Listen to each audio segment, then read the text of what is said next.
Happy birthday, Kuya.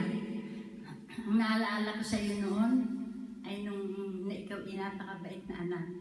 Lagi nang binibigay sa inay ang perang iyong kinikita kahit na 90 pesos lamang.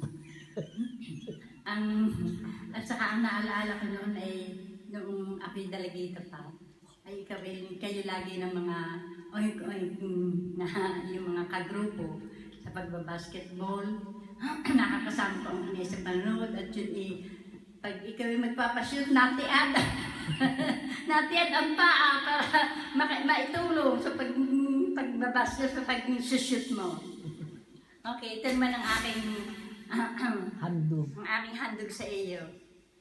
Sana'y magustuhan mo.